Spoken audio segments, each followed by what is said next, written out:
This is Football at 4. And Football at 4 is powered by the Inside the Birds podcast. It's brought to you by Bet365. Whatever the sport, whatever the moment, it's never ordinary. At Bet365, Geoff Mosher from the Inside the Birds podcast is here. Bye week for the Eagles, but a lot of things to take away. A Dallas win last night, a giant win yesterday, and a Washington win. The division goes 3-0, and of course the Eagles getting ready for the Browns. Mike Gill, Bob Wankel on a Monday is with me here. He's Geoff Mosher on a Mosher Monday here on the Sports Bash Live on 97.3 ESPN. There he is, Geoff Mosher. What's up, buddy? What's up, fellas? How you guys doing? You know, it's hard to kind of – it's so good that the Eagles did not play yesterday. That Phillies game was just such a unbelievable roller coaster of emotions. But there was a lot of takeaways. Like, we're watching, you know, inside here all day. We've been seeing highlights of stuff, and you're seeing the Dallas win last night, the way the Washington Commanders continue to play, the Giants get a win. It felt like a good kind of week off for Philadelphia. You know, normally you don't like that early bye week. But do you think that it was exactly what they needed, Moshe? You know what? It probably is. I mean, it's easy to say in retrospect, but I think they needed the time for self-scouting more than anything and figure out a couple of things that they need to do better, which, you know, Adam and I talked about on the Inside the Birds podcast that dropped this morning. We talked to a lot of people. We kind of feel what the Eagles can do differently, which aren't major things, but just some tweaks. And usually those are the kind of tweaks that you kind of think and brainstorm about during the bye week when you do your self-scouting process. So I do think it comes at a good time, especially knowing that the next 4 to 5 games on the schedule aren't the roughest games. They're not cakewalks by any stretch of the means, but they're not the toughest games. And then if you can make some of these tweaks and get yourself righted, then you feel like the bye week came at a good time for you to address what you need to address before you started, you know, sinking even more. I want to get your take. McMullen was on the last hour. We brought up something, you know, Washington's winning, Minnesota's winning, San Francisco's losing.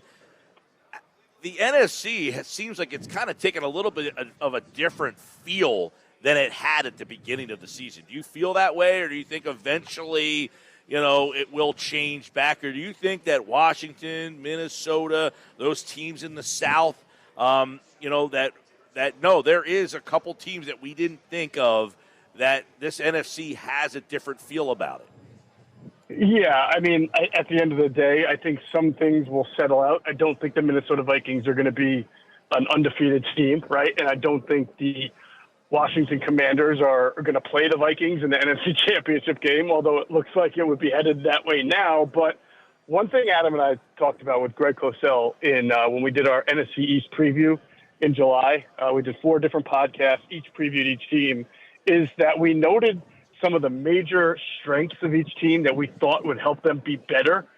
And that has manifested so far. For example, the Giants traded for Brian Burns. They already had Dexter Lawrence. Kayvon Thibodeau is coming off, a good second year where he had double-digit sacks. I mean, we felt that they had a good pass rush, and it just needed some time to come together under their new coordinator. And if you look, they've done a really good job of getting at quarterbacks over the last few weeks and playing some good defensive ball after they weren't so good the first week or two.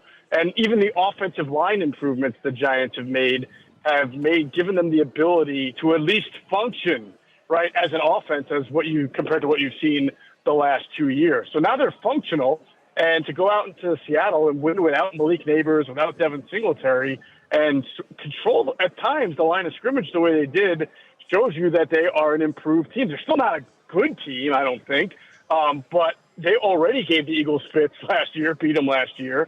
And the same thing with Washington. They made some really subtle, aside from the rookie quarterback, of course, but some subtle free agent off-season additions that gave them veteran leadership. Zach Ertz, Austin Eckler, Bobby Wagner, Tyler Biadasz, Dorrance Armstrong.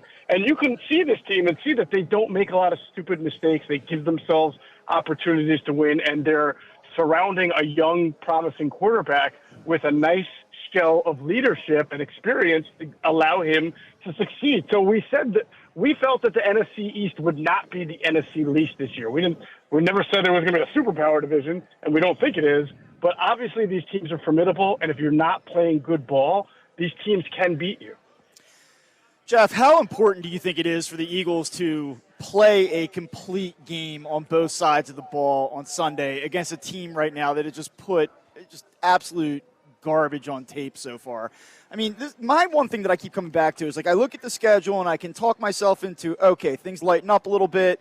Maybe they win 3 of their next 4. They get to 5-3. They're set up to kind of contend, and we'll see how it goes. More than anything, though, I want to see this team just play a game where they win in convincing fashion, because I haven't seen it for almost 11 months now. Is it important at some point to just go out and dominate a team? It is. I don't normally say that, Bob, but I think, this is something Mike and I talked about going into the bye week, is that with the schedule lining up and with the talent that the Eagles have, and you don't want you remember that win against the Giants they had last year? It was their only win in the last 6 games, but it felt like a loss because it was way too close. And almost ruined my Christmas, Geoff. That's right, exactly. You didn't get good vibes about the team, and all the bad vibes that you had, even coming off a win, were correct. I mean, this Cleveland Browns team, now I'll throw an asterisk in here, Bob. I almost thought them getting killed was not a good sign or a good thing for the Eagles, because I just don't know how much longer that Kevin Stefanski can continue with Deshaun Watson when he has a guy like Jameis Winston there, who I think they're using in some weird short yardage situations. But the point is, they're already starting to stick him on the field a little bit. And, we'll see what happens this week. But if they go to Winston, I think it gives them a little bit of a reset and a refresh. And then who knows if Chubb is able to come back for them by this game or not. But, if you're an Eagles fan, you'll want Deshaun Watson to start that game. And, yes, you absolutely feel like you're going to need to dominate it. Well, I'll tell you what, Watson's been horrendous, and it just feels like the way the Eagles have been going is that it's their defense is the one that kind of gets him going and kind of, makes things look easy for him. But that being said, coming out of this break defensively, are there any anticipated changes that you think will happen coming out of this bye and going into Cleveland? You heard Vic Fangio talk about Cooper DeJean closing in on the slot position, and certainly that is the biggest change where I think you can look at right away and say, do they make a change there? I don't know if it'll be 100%, Cooper's going to be your slot guy and Avonte Maddox is just now a reserve and maybe a 50-50 thing. We'll have to see. But, based on Vic Fangio saying that and what the tape shows on Avonte Maddox, it would be almost silly if Cooper was ready to play more snaps, to at least not get him in there, get his athleticism going, see if he can make some plays both in the run and in the pass defense game. I think Sidney Brown is someone who can eventually help, but if he comes off of IR, which he's in, gets activated into the 21-day window, is what I should say, this week, which we anticipate that he will. He'll start practicing, but he's not going to go out there and play an entire game, and he may not play very much of it, but at least it's another reinforcement at a position where you've been struggling, and maybe you can get him in there and helping you, if not this week, but the week after and then the week after. As for the D-line or the linebacker crew, I think they're going to be patient here with Nakobe Dean and Zach Bond. But, Oren Burks is a guy who played for the 49ers, good backup, good downhill linebacker, good tackler. At least he has been on tape recently. Maybe there's a reason Vic will note for trying to get him on the field more. And maybe you take Nakobe Dean off, especially in obvious run situations or first downs. That's a possible personnel change that we can look for. And at defensive end, as we said, you got what you got, or I should say edge rusher, outside linebacker. And I just think that they need to tighten up their coverage so that the D ends or the outside linebackers have a little bit more time to get to the passers. All right, Geoff, let's look on the offensive side of things. Number one, do we anticipate that Brown, Smith, and Lane Johnson are ready to go for Cleveland? We'll see. We won't know until they're out there tomorrow or Wednesday practicing, especially, concussions. There's a new protocol this year, and guys are taking a little bit longer to come back from. I still think that after 2 weeks, it will be a surprise a mild surprise if Devontae Smith isn't ready to get back to practice, but you never know.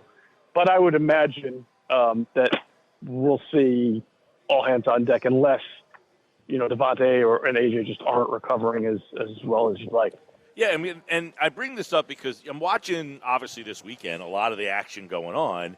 And Dallas last night, now this is on the defensive side of the ball, but they're missing Micah Parsons, Lawrence, and yet it seemed that was the best defensive effort that they had all, season long there. Losing guys for some of these teams. Now, I get it. Smith and Brown are probably the two most indispensable players that this team has. But do you feel that just adding those two guys back is an automatic that this offense will just start to take off? No, I think it should be better, but it's not automatic that they're going to light up the scoreboard. We'll just have to see. Certainly this offense was fairly healthy at the end of last year, and there were games where it didn't look good. And it's about the turnovers, right? I have no question that they'll be able to move the ball, but to me, it's how's your third and fourth down conversion rate, and how are your turnovers? And even with Devontae Smith and A.J. Brown, turnovers have been a big issue facing the team going back to the end of last year. So that'll be the one thing that you look at and say, it doesn't matter what your personnel is, can you protect the ball, especially against teams that may not be that good defensively. Although the Browns should be good defensively, I think they're just suffering from a lack of offense. Lack of offense from what has been just a disappointing. I mean, that whole Watson decision for them has just completely backfired on them. Geoff Mosher from the Inside the Birds podcast and, of course, InsideTheBirds.com here on Football at 4. Obviously, with the bye week here, we get ready. I think Nick's going to talk on Wednesday and start to kind of go that, focus on this Browns team here. But, hey, we were laughing about this earlier. The Phillies winning that game yesterday. Boy, did the Eagles need that. I mean, the last thing they need is this Phillies team to go out early and then really ratchet up the pressure on them. Don't you agree that, if the Phillies would have lost yesterday, I mean, the pressure would have just doubled on this Eagles ball? Well, I got bad news for you, Mike. I mean, there's a possibility that the Phillies aren't playing baseball anymore by the time this game kicks off on Sunday. So. Oh, my God, Bob, please. We're not out of the woods yet here, man. Come on, we're not. Wow. Oh, my God. You sound like me talking about the Eagles sometimes, man. Just keep it real right there. Jeff, how are you feeling about it? I know you're a Phillies guy, so how are we feeling after 2? Man, I'm trying not to look too far ahead. I think now, in retrospect, it looks great to have Nola, right, be your number 3 instead of vice versa with Sanchez going today. And Sanchez really got it together after a rough first. I feel like a couple of big hits that you saw from the Phillies might give them a nice little confidence boost going into New York. But there's something about this Mets team that annoyingly reminds me of the Phillies 2 years ago, and I can't get that out of my head. And I'm like, all right, if you take Game 3 and you're up 2-1, who are you going to Ranger in Game 4? Or do you try to? He already announced. Oh yeah, strap in, get ready. He announced already that Suarez is pitching Game 4. Oh man, that's almost as crazy as the Mets going with Senga in Game 1, but it worked for them. Man, my nerves are pretty shot, and I don't know if I can take 2 to 3 more games of this. Wasn't at one point of your life, weren't you a Mets fan? Yeah. I'm glad you asked. I really was. I was a diehard Met fan. You know how you can tell a casual fan or a good fan from a diehard? The diehards are the ones that don't tell you about 86 Mets or, the 2008 Bills, right? The diehards are the ones that tell you about all the losses that crushed you. And I was, but it's weird. I was a baseball writer for 6 or 7 years of my life, covering the minor leagues first, before I was hired to cover the Phillies for Wilmington in 2015, right? And so when you become a baseball writer, as you guys know, first of all, some of your objectivity really increases. You lose the fanship. And then secondly, the Mets were never on. I was working.